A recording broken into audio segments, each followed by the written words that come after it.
Oke, assalamualaikum warahmatullahi wabarakatuh. Waalaikumsalam warahmatullahi wabarakatuh. Boleh dong Kak semangat dikit lagi ya. Assalamualaikum warahmatullahi wabarakatuh. Waalaikumsalam warahmatullahi wabarakatuh. Walaupun udah sore boleh ya kita tes semangatnya sedikit. Walaupun sore kita tetap ngomongnya semangat pagi, oke? Semangat pagi. Pagi. Enggak semuanya ya. Oke, mungkin kalau udah sore kita nggak perlu tegang-tegang ya Kak. Jadi kita boleh ketawa-ketawa, santai-santai aja untuk sesi pelatihan hari ini. Boleh dong semangat pagi lagi. Pagi. Saya cukup terhibur ya Kak dengan reaksi kakak atau respon. Semuanya pada happy kan sore ini? Soalnya saya lihat kakak-kakak pada ketawa, oke? Happy. Gimana nih kabarnya sore? Baik. Tadi kan hujan ya. Gimana perjalanannya ke sini hujan ini? Mantel, Kak. Oke. Tadi nggak hujan Kak? Oke. Mungkin waktu kakak kesini nggak hujan atau gimana Kak? Iya nggak hujan sama. Beda langit, Kak. Beda langit, oke. Sebelum memulai ya, saya boleh perkenalkan diri dulu ya Kak ya, biar lebih kenal ya, saling kenal satu sama lain. Biar lebih semangat.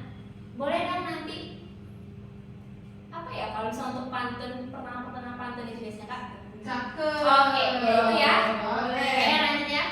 Terbang tinggi burung merpati. Cakep. Saya berbagi yang cerah. Cakep. Perkenalkan, nama saya Kasra Ramadhani. Mari kolaborasi menanggulangi bencana dengan penuh semangat dan bahagia. Oke, semangat semua ya.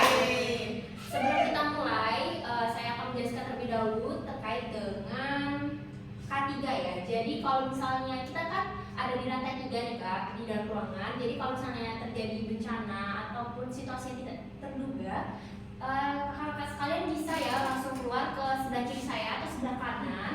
Langsung aja keluar nggak apa-apa dan ya langsung aja turun ke bawah dan menjauhi area gedung ini. Oke. Karena perkenalan udah, K3 udah, sebelum memulai tidak afdal kalau tidak ada doa. Marilah menundukkan pandangan ke bawah sejenak sesuai dengan agama dan kepercayaan masing-masing. Berdoa dimulai. Berdoa selesai. Oke. Boleh untuk nggak tegang nih. Kalau misalnya saya bilang spontan, Uhuy. oke, cakep spontan. Uhuy. Semangat ya. Kakak ini.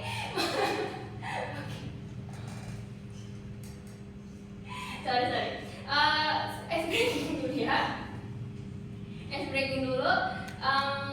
Biar pada semangat. Boleh dong kalau udah sore pegang bahu teman sebelah. Oke, pegang bahu teman sebelah. Boleh dipegang. Oke, boleh kayak kakak.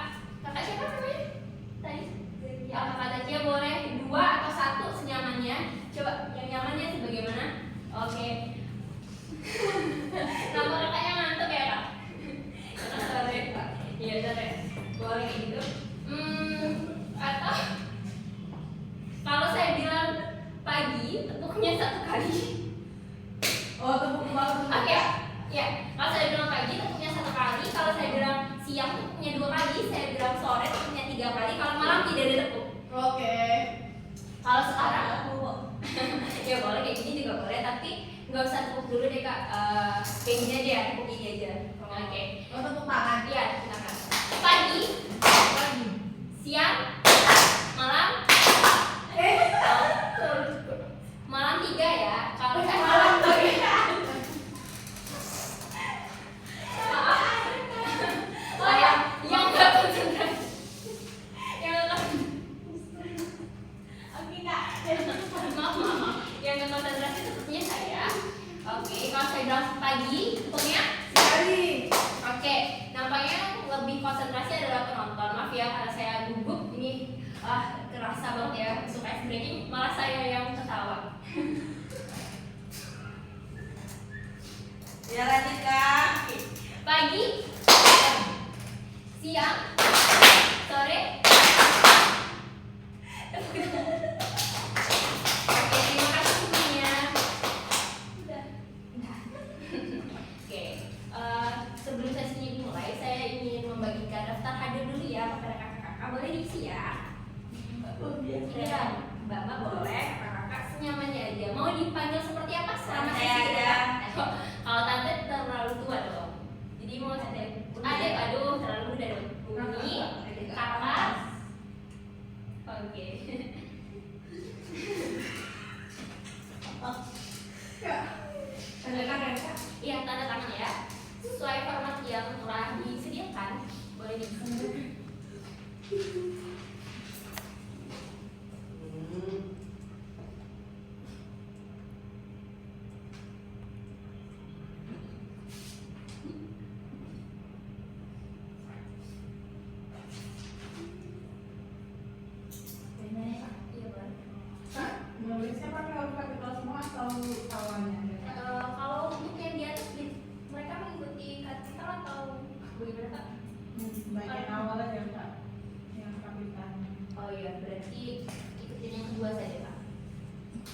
pengalaman pribadi.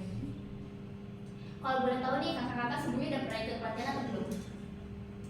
Sudah. Sudah. Nggak semangat ini, nggak semuanya spontan. Oke. Kakak mananya pemimpin. Ini sebaiknya lurus aja ya.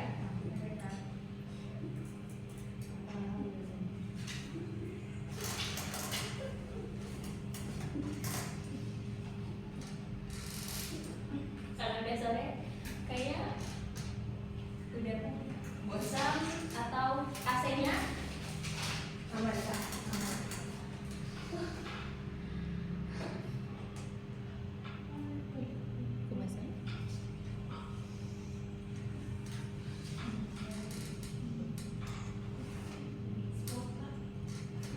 oh pada mau spontan ya kan? Sangat spontan.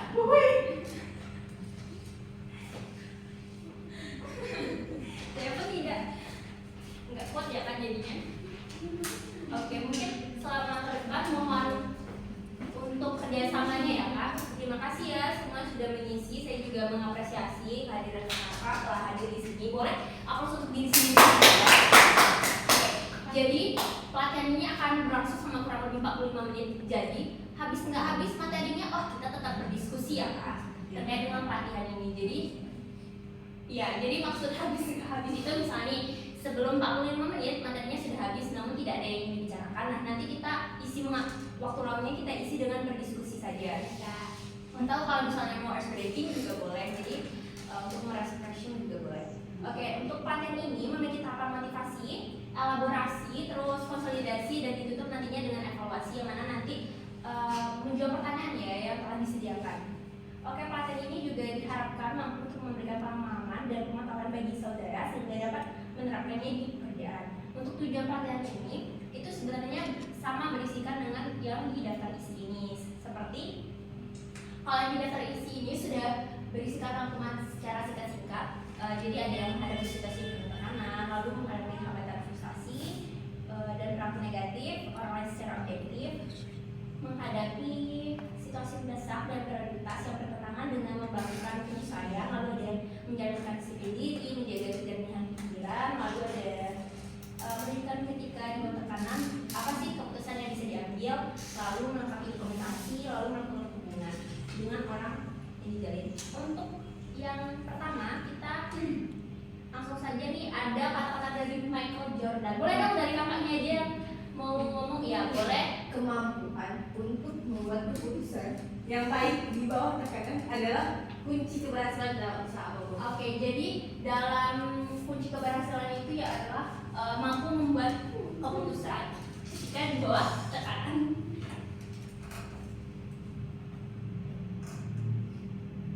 Oke, pertama ada menghadapi situasi yang penuh tekanan, yaitu menurut kakak apa sih yang nih, karena bekerja di badan penanggulangan situasi yang penuh tekanan bagi kakak itu apa yang pernah dirasakan? Ya boleh. Misalnya kayak surat-surat tuh deadline gitu kan. Surat berarti ini termasuk yang waktu di ini ya kantornya ya. Lalu boleh kalau ada pengalaman yang lain yang ingin diceritakan? Ketika lagi dalam kondisi dimana kita harus menyelamatkan korban gitu kan, kita memiliki kekurangan baik dalam fasilitas ataupun sarana yang ada, itu merasa tertekan karena kita punya kewajiban untuk bisa secepat melakukan tindakan secepat mungkin. Sarana dan tugas. Lalu ada lagi yang ingin memberikan pengalamannya atau udah cukup semuanya? Cukup sih Kak, awalnya mungkin alamatnya bersama-sama. Oh iya boleh ke toilet. Oh iya, saya lupa menjelaskan kalau misalnya saudara ingin ke toilet boleh langsung saja ke toilet, hanya mengangkat tangan dan langsung saja ke toilet. Sebagai respon saya hanya mengambil saja. Oke, jadi tidak perlu menunggu saya bilang izinkan. Lalu sebenarnya apa sih menghadapi situasi yang penuh tekanan? Nah, jadi situasi yang tekanan itu sebagai interaksi kompleks dari respon fisik, emosional, dan kognitif yang dipicu oleh situasi berisiko tinggi. Jadi itu kalau misalnya ada yang situasi yang bagi saudara itu atau bagi kakak ini yang berisiko tinggi, nah itu membuat tekanan dari dalam diri itu. Lalu situasi yang bertekanan tinggi ini ditandai dengan urgensi, adanya ketidakpastian, terus konsekuensi yang signifikan. Kondisi ini juga menciptakan lingkungan di mana proses pengambilan normal terganggu. Lalu kalau misalnya otak manusia di bawah tekanan seperti itu biasanya mengalami perubahan fisiologis dan psikologis yang dapat mempengaruhi penilaian. Jadi kalau misalnya kita di bawah tekanan, respon kita tuh terganggu gitu. Lalu untuk kemampuan mengambil keputusan yang terpadu dapat berarti perbedaan antara keberhasilan dan kegagalan hidup dan mati. Jadi kalau misalnya kakak-kakak yang berada di penanggulangan bencana, itu keputusan yang diambil di bawah tekanan itu sangat berisiko terhadap hidup dan matinya seseorang. Jadi kalau misalnya tidak tepat itu bisa saja ke arah negatif, namun kalau misalnya itu tepat itu bisa ke arah positif ya. Jadi penting untuk mengambil keputusan yang cepat dan efektif, tidak hanya bermanfaat tapi juga penting. Nah, sifat krisis ini juga sering terjadi menjadikan informasi tidak lengkap, saling bertentangan. Nah, memerlukan perpaduan intuisi, pengalaman, lalu pemikiran rasional untuk menilai situasi, mempertimbangkan pilihan dan bertindak tegas. Nah, pelatihan dan pengalaman memungkinkan untuk memprioritaskan apa saja nih yang bisa langsung diambil gitu atau intervensi secara cepat dan bertindak dengan tepat. Untuk selanjutnya itu ada teknik tetap tenang. Nah, kalau dari kakak sendiri biasanya melakukan apa untuk tetap tenang di ya boleh? Minum, oke, biar tidak dehidrasi juga. Oke, lain? Ya boleh lagi kak. Ya lanjut. Tarik nafas. Tarik nafas. Oke, tarik nafas. Berzikir. Oke. Kita tidak boleh melupakan agama juga ya kak. Itu keputusan yang tepat juga. Lanjut kak. Apa? Biasanya saya melakukan teknik pernapasan 4-8. Oh, sama dong. Boleh dong kakak praktekkan gimana sih? Boleh dong kalau kakak mau berdua ke depan boleh kita praktekkan, coba ya kita praktekkan kepada peserta yang lainnya. Kakak berdua boleh maju ke depan.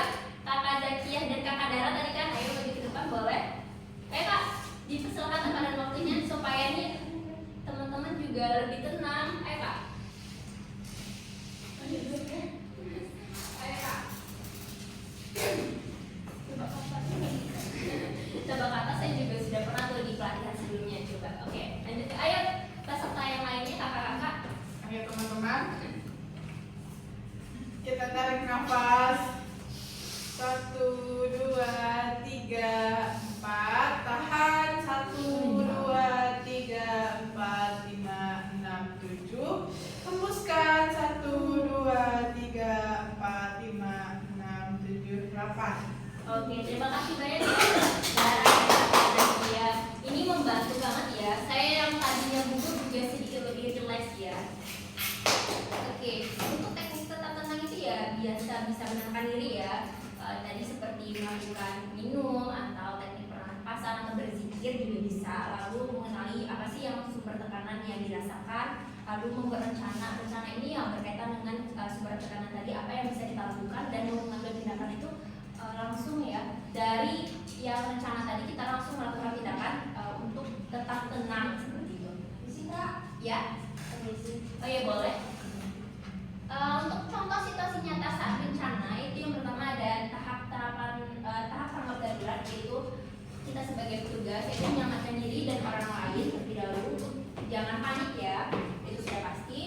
Lalu juga memperhatikan kondisi, harus selamat kita, selamat juga korban.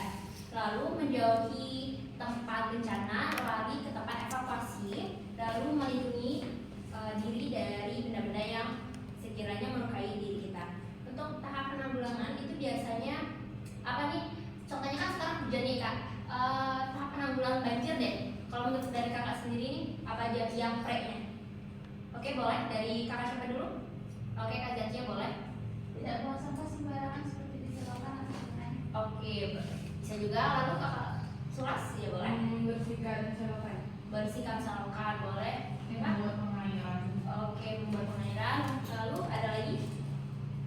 Oke, mungkin cukup 3 itu aja. Yaitu ya itu benar semua. Itu merupakan tindakan yang dilakukan sebelum banjir ya. Jadi kalau misalnya setelah itu untuk kesiapsiaganya kita bisa membersihkan sumur atau membuat sumur yang air endapan itu, jadi itu tidak banjir jadinya. Lalu selanjutnya menanggapi hambatan dan perilaku negatif. Aduh nampaknya pada ini ya bosan atau gimana kak? Enggak. Atau kita mau ice breaking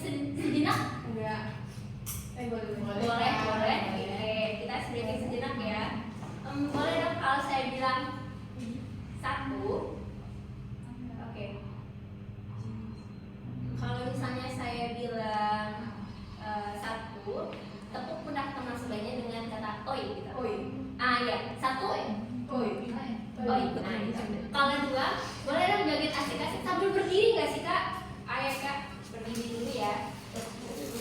Ini supaya breaking sebentar ya, sejenak sebelum kita ke menanggapi hambatan dan perilaku negatif. Kalau satu, oi. Oi. Kalau dua, joget sedikit kak, asik-asik. Waduh, mantap sekali ya kak jogetnya. Oke, kalau tiga, bilang ea.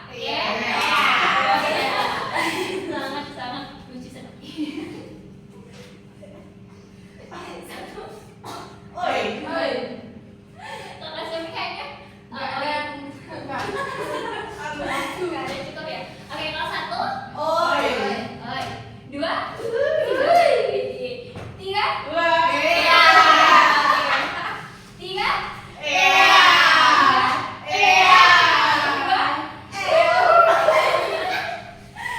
masih belum konsentrasi ya, jadi kayaknya kita contoh dulu ya tadi. Oke, satu, Oi. tiga, dua, tiga. Oke, beri aplaus dulu Kak untuk semua. Terima kasih ya. Selanjutnya ada menanggapi hambatan dan perilaku negatif. Itu yang pertama ada fokus pada prioritas keselamatan. Nah, jadi ini kalau misalnya kita sedang berprestasi, kita harus tetap ya fokus pada prioritas keselamatan antara kita dan juga korban dan juga tim kita. Lalu gunakan prosedur. Jadi semisal prestasi berlebihan, lalu kita harus tetap nih berjalan di prosedur sesuai dengan SOP yang ada di lapangan. Lalu yang ketiga ada tetap tenang dan mengendalikan emosi. Nah, frustasi kan merupakan hal yang wajar ya. Tapi kalau misalnya sebagai petugas penanggulangan itu harus mengendalikan emosi, lalu beri diri dulu beberapa detik sejenak sebelum melakukan tindakan lanjutan untuk tetap tenang dan mengendalikan emosi. Lalu ada komunikasi yang jelas dan efektif. Ini juga berlaku bagi tim agar prosedurnya berjalan sesuai SOP dan juga ini komunikasi yang jelas juga bagi korban atau warga setempat yang mengalami bencana alam. Oke. Jadi perlu untuk menyampaikan instruksinya secara tegas, namun tetap empatik. Nih, misal kalau misalnya dari warga sendiri tidak bisa mendengarkan, itu bisa meminta bertambah dengan ini memberikan update di media sosial atau memberikan dengan pengeras suara. Itu pokoknya memberikan informasi kepada warga setempat.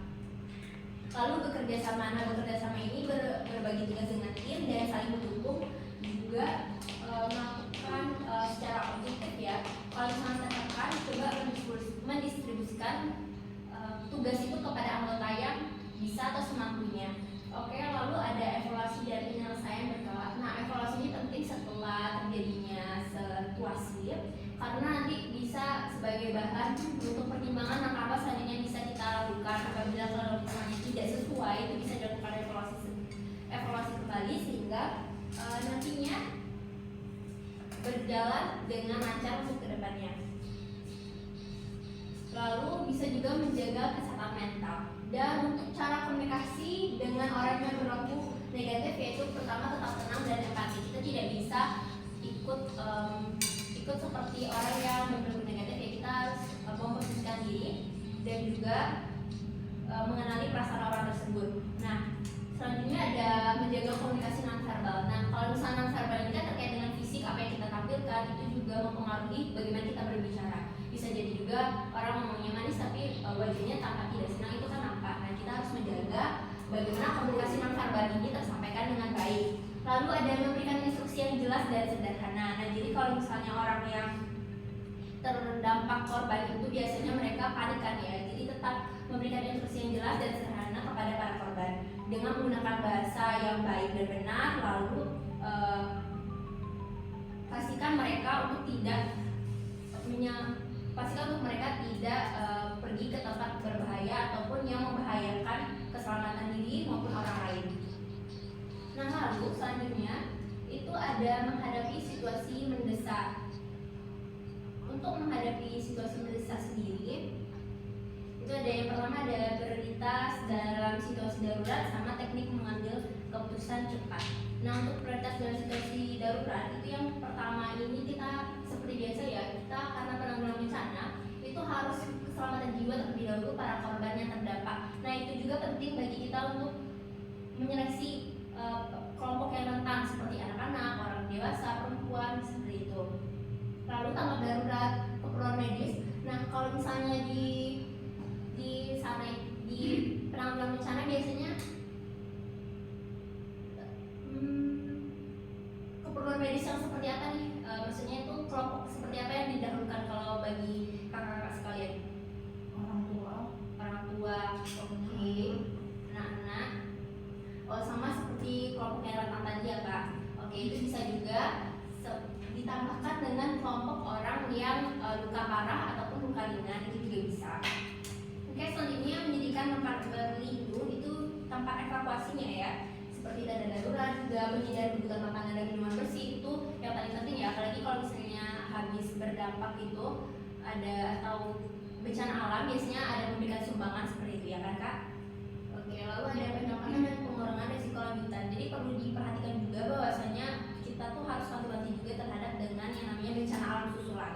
Nah, itu harus diperhatikan lebih lanjut tindakan apa yang harus kita lakukan. Oke, selanjutnya melakukan koordinasi antar lembaga dengan melakukan komunikasi yang jelas. Lalu ada setelah tahap penyelamatan penilaian terhadap kerusakan infrastruktur. Nah, biasanya ini infrastruktur itu yang paling penting ya, paling utama setelah terjadinya bencana, karena disitulah mereka tempat tinggal dan sebagainya. Lalu memberikan dukungan psikososial bagi korban yang terdampak. Nah, untuk teknik pengambilan keputusan cepat itu ada amati, pahami, putuskan, dan tindakan. Itu amati, mengumpulkan informasi, lalu ada pahami dari informasi atau bahan-bahan yang didapatkan tadi itu kita identifikasi, kita pilih-pilih mana nih yang harus didahulukan terlebih dahulu, lalu putuskan dari yang dua tahapan di atas, memutuskan mana yang harus dilakukan segera dan melakukan tindakan.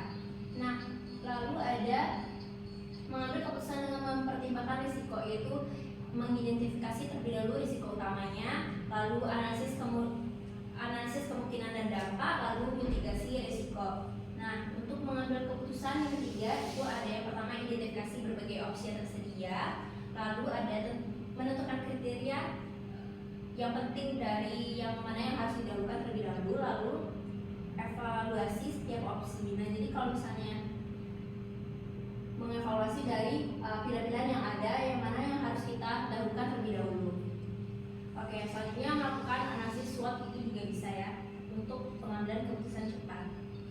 Nah, selanjutnya itu ada menjalankan disiplin diri.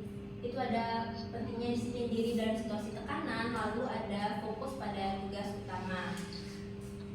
Untuk menjalankan disiplin diri, yang pertama bisa menjaga fokus. Kira-kira kalau untuk menjaga fokus, kakak-kakak gimana nih?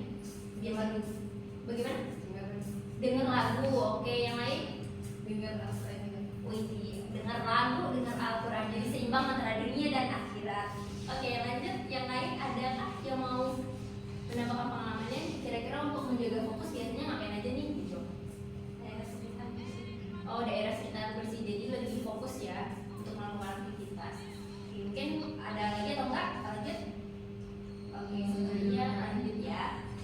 Yang pertama bisa menjaga fokus ya. Dalam situasi bencana itu kan banyak nih yang perlu dilakukan secara bersamaan. Nah, dengan banyaknya informasi tersebut perlu situasi yang rekan-rekan ini harus fokus untuk mengambil keputusan. Nah, memprioritaskan tugas yang paling besar terlebih dahulu dan menjalankannya baru melakukan tugas yang lainnya. Nah, selanjutnya itu ada mengelola stres dan tekanan emosional. Baik lagi kalau misalnya rekan-rekan nih kan sering nih turun-turun lapangan, kalau untuk mengelola stresnya bagaimana? Biasanya bikin journaling sih. Oh, journaling, oke. Selanjutnya refreshing, journaling, Cerita ke teman. cerita ke teman, yang hujan, wah pas banget ya sama hujan juga. Sunset, oke, bentar lagi, healing sama ya, sama kamu tadi hampir 11-12 ya. Refreshing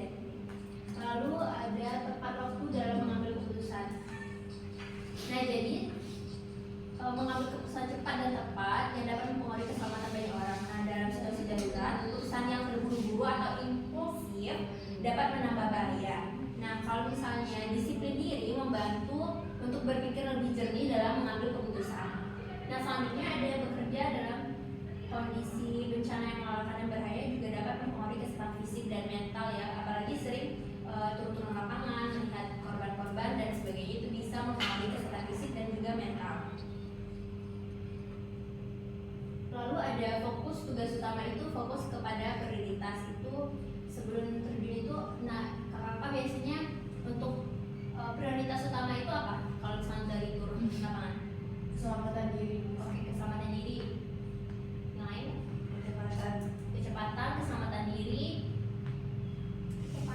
kecepatan, keselamatan diri. Oke, ya itu masuk juga ke dalam prioritas yang harus dilakukan. Nah, lalu selanjutnya ada teknik pengolahan waktu, yaitu melakukan time blocking juga bisa. Time blocking ya kak, atau menjalankan jadwalan untuk memetakan tugas yang sekiranya dari jangka panjang satu dan waktu yang lainnya. Lalu ada yang ketiga, komunikasi. Komunikasi ini penting untuk misalnya dalam melakukan situasi darurat itu, komunikasi menjadi hal yang utama karena nantinya akan berjalan sesuai dengan komunikasi yang diberikan dan arahan dan sesuai juga dengan SOP-nya. Ya, seperti itu. Lalu yang selanjutnya ada yang menjaga kejernihan pikiran. Nah, teknik menjaga kejernihan pikiran yaitu teknik pernapasan yang seperti tadi dicontohkan ya sama Kak Dara dan Kak Zakia, itu teknik pernapasan. Lalu teknik mindfulness, kira-kira kalau dari kakak-kakak ini teknik mindfulness-nya apa nih? Meditasi ya bisa, baca buku ya bisa, Zumba juga bisa, melakukan hal-hal yang membuat senang ya, yoga bisa, olahraga dan seni. Lalu ada mental reframing, itu perubahan sudut pandang atau cara berpikir tentang situasi yang nantinya bisa membantu dalam mempertahankan kejernihan pikiran. Lalu ada yang namanya berpikir dengan sistematis. Pada saat berada di tekanan, pikiran kan bisa menjadi kacau. Nah, lalu ada yang untuk menjaga kejernihan pikiran penting untuk berpikir secara sistematis. Nah, bisa juga menguraikan permasalahan-permasalahan menggunakan 5W1H. Nah, untuk metode menganalisis masalah secara efektif ada metode 5W1H. Kira-kira 5W1H itu apa sih kak? What? Apa? What? Why? Where? When? Who? How? Iya, itu 5W1H. Nah, jadi bisa sebagai metode dalam menganalisis masalah secara efektif. Nantinya dari itu kita bisa menyusun rencana tindakan apa yang akan dilakukan selanjutnya. Selanjutnya ada metode analisis SWOT nih. Kalau SWOT kira-kira apa aja nih kak? Strength, W-nya weakness, kelemahan. SWO, opportunity. T, oke. Ancaman. Oke. Jadi ada kekuatan, apa aja kekuatan yang dimiliki, apa aja kelemahan-kelemahan, lalu apa aja peluang-peluang yang dapat dilakukan serta ancaman ketika mengambil keputusan tersebut. Nah, lanjut itu ada proses dalam pengambilan keputusan yang efektif. Nah, itu yang pertama ada langkah-langkahnya. Lalu yang kedua ada pentingnya fleksibilitas dalam mengambil keputusan. Yang pertama ada mengidentifikasi masalah. Lalu dari identifikasi masalah itu mengumpulkan informasi yang didapatkan dari mengidentifikasi tersebut, lalu mengevaluasi alternatif dan memilihlah dari yang informasi tadi itu dipilih mana yang harus dilakukan selanjutnya. Lalu ada mempertimbangkan sumber daya terkait dengan apa yang dimiliki sumber daya ini, bisa berupa apa yang ada misalnya dari baik manusia, peralatan, dana maupun logistik. Nah, lalu ada pentingnya fleksibilitas dalam mengambil keputusan. Nah, menghadapi ketidakpastian dan ketidakjelasan itu yang pertama menyesuaikan tindakan dengan kondisi yang berkembang seiring dengan berjalannya waktu. Lalu ada menanggapi kondisi yang berubah secara cepat karena pada saat turun ke lapangan tidak selalu stabil ya, itu pasti ada kondisi-kondisi yang berubah gitu, seperti itu. Lalu ada menghadapi sumber daya yang terbatas karena seperti yang dibilang tadi tidak semuanya terpenuhi dari segi sumber daya manusia, logistik dan lain sebagainya. Lalu ini ada membangun hubungan umpan balik. Nah, hubungan dengan tim dan juga warga atau korban setempat. Kira-kira yang pertama, bangun kepercayaan. Gimana sih kalau dari kakak sendiri untuk membangun kepercayaan gitu dari tim dan untuk korban? Kalau dari tim biasanya tuh tahu oh ini ahlinya di mana gitu kan, kita tahu potensi yang kita kemana atau kita milih itu, jadi lebih percaya gitu lah kalau kerja dalam tim. Kalau bangun kepercayaan sama korban nih maksudnya gimana Kak? Iya, bangun kepercayaan berarti kan karena korban itu baru berdampak kan kena dari bencana alam, makanya perlu membangun trust antara penyelamat dan korban. Intinya balik lagi ke diri sendiri sih, kalau emang niat kita kan kesana positif gitu ya pasti kepercayaan tuh muncul lah, karena kan orang yang dibantu ini memang orang-orang yang butuh bantuan gitu, karena lagi ada di posisi yang rentan. Oke, jadi menetapkan diri supaya memastikan kalau misalnya bisa membantu gitu. Iya. Lalu ada komunikasi yang efektif dan terbuka. Ini juga berkaitan ya bagaimana memastikan bahwa aliran komunikasi ini yaitu terbuka dan efektif antara semua anggota tim, sehingga nantinya dalam proses berjalannya waktu ataupun proses ketika melakukan dan turun terjun ke lapangan itu tidak terpecah belah atau berbeda komunikasi antara satu dan yang lainnya. Lalu mendengarkan aktif. Mendengar aktif ini juga sebagai kunci ya. Kalau misalnya kita mendengarkan aktif itu contohnya seperti apa aja kalau misalnya kakak lakukan? Kontak mata. Oke, kontak mata.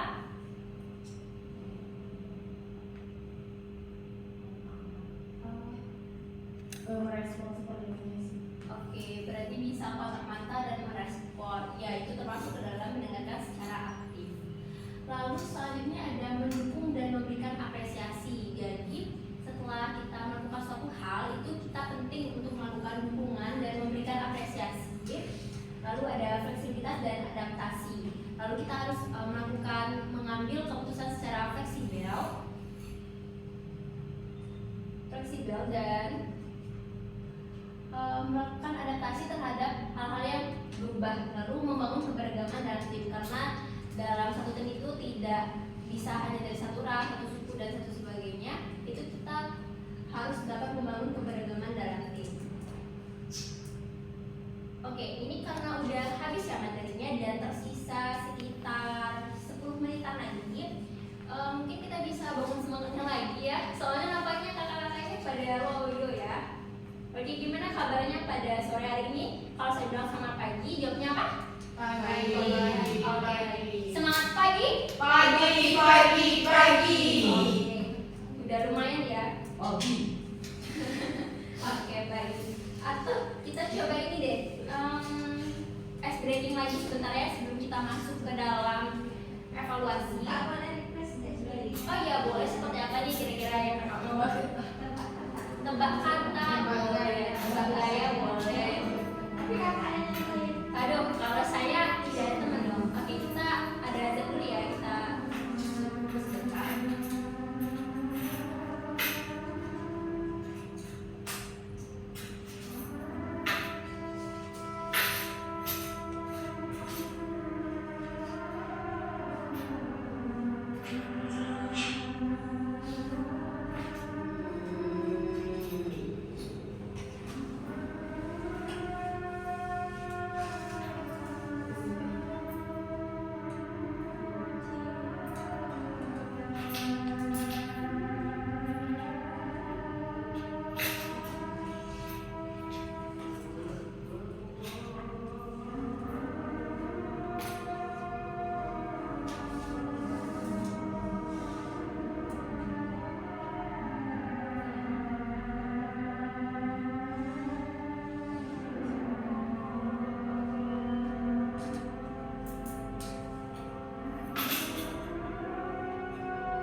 biar lebih di iya ditulis, iya boleh. ditulis, dan ditulis. Iya boleh.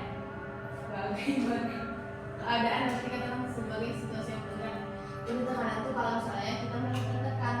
Jadi kalau misalnya udah merasa tertekan, berarti situasi itu nggak penuh tekanan. Jadi balik lagi ke orangnya. Kalau orang yang merasa tertekan, berarti dia berada di bawah tekanan. Oke, berarti itu tergantung lagi. Tergantung orangnya Pak. Iya, tergantung orangnya. Kalau bisa jadi kan yang satu dikasih stresor ini dia nggak tertekan, yang ini tertekan. Jadi balik lagi ke orangnya. Jadi bagaimana situasi itu bisa dikatakan penuh tekanan kalau orang itu tuh merasa tertekan. Kalau menurut saya ya. Terus cara menghadapinya itu ya tadi misalnya kalau dari fisik mungkin bisa minum atau bisa tarik nafas yang tadi 478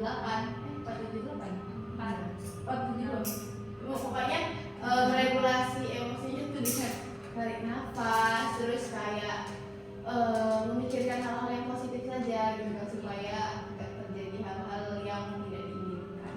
Oke, baik, terima kasih Kak Sulastri. Lalu ada lagi tuh? Oke, semangat banget nih kayaknya dari tadi Kak Zakia sama Kak Dara. Oke, Saya dulu tadi Kak. oke Kak Dara dulu ya. Oke, bagaimana keadaan dapat dikatakan seperti yang tekanan itu ketika seseorang menghadapi sesuatu yang membuat dirinya merasa tidak mampu untuk menyelesaikannya, atau seseorang yang rasanya dia tidak kemampuannya kurang bisa menyelesaikan permasalahan tersebut, namun harus terpaksa untuk menyelesaikannya karena tugas atau tanggung jawab, itu juga bisa dikatakan situasi yang penuh tekanan menurut saya Kak. Kemudian bagaimana cara menghadapi situasi yang penuh tekanan, tenang dan waspada itu bisa ketika kita menghadapi situasi yang penuh tekanan, kita bisa meminta pertolongan dengan rekan kerja kita, mengkomunikasikan apa aja kesulitan atau tekanan yang kita rasakan untuk menghadapi situasi tersebut. Dan bisa juga kayak misalkan Sulas itu untuk diri kita sendiri itu kan bisa melakukan teknik pernapasan, relaksasi, kemudian bisa juga journaling yang seperti saya sebutkan tadi, yang juga dikasih. Oke, terima kasih sudah atas Kak Dara. Lalu ada lagi? Oke, Kak Sofi. Bagaimana keadaan dapat dikatakan sebagai situasi yang penuh tekanan? Mungkin ketika seseorang merasa tidak mampu mengatasi tuntutan yang ada, baik dari pekerjaan maupun masalah lain. Cara mengatasinya yaitu dengan cara berpikir positif dan yang mampu untuk diri sendiri. Oke, kasih ya Kakak. Lalu ada lagi? Oh iya, Kak Zakia. Ketika situasi dikatakan penuh tekanan itu balik seperti yang dikatakan rekan sebelumnya, di mana itu adalah itu bersifat subjektif ya Kak, tergantung bagaimana seseorang itu menyikapinya dan merasakannya. Jadi suatu penuh tekanan itu dimana seseorang berada dalam suatu kondisi dia merasa kurang nyaman dan dia merasa tersudutkan atau dia merasa merasakan kelelahan dan yang lainnya itu. Dan cara menghadapi situasi tersebut agar tetap tenang dari tekanan tersebut mungkin bisa mengambil jeda atau waktu beri ruang untuk diri sendiri dulu Kak, untuk menenangkan diri dulu sehingga dari selanjutnya kedepannya akan dapat menangani kondisi tekanan itu dengan lebih bijak dan menjadi emosi yang sudah stabil. Oke, bersama. Oke, Kak. Terima kasih Kak Zakia. Lalu ada lagi? Oke, jadi kalau menurut saya keadaan yang dikatakan sebagai situasi yang penuh tekanan itu ketika kita tuh mendapatkan atau mengalami suatu tuntutan dari atasan, baik itu tentang pekerjaan maupun masalah pribadi. Kemudian cara mengatasi itu biasanya dengan selalu tetap berpikir positif, terus tetap menjaga fisik atau pernapasan gitu. Oke, baik. Terima kasih ya dari jawaban-jawaban yang kakak semua sampaikan itu sudah benar dan sesuai. Oke, sebelum kita tutup ini ada link lagi, evaluasi lagi. Itu juga berisikan tentang ya ada link lagi dan evaluasi lagi juga. Dan ini juga ada berisikan tentang bagaimana sih kesan dan kesan pada saat melakukan sesi pelatihan pada hari ini. Oke, saya kumpul dulu ya, kayaknya kertas dan soalnya namanya sudah selesai. Nama samaran. Lebih nama asli Kak. Kalau nama samaran nggak dapat dong sertifikatnya nanti. Wow. Dapat sertifikat. Iya, kan tidak dibagikan. Makanya Sudah, Kak. bersifat asli. Ada untuk usianya ditulis angka atau Angka saja. Ini kayaknya harus ditulis ya kak. Gimana? Pindahnya harus ditulis. Iya. Oke, Kak, kantornya Kak. Boleh. Ya. Sebenarnya nggak boleh sih, kan email kantor kan bersifat formal. Jadi pakai email kantor. Email pribadi saja. sudah Kak? Sudah ya, sudah.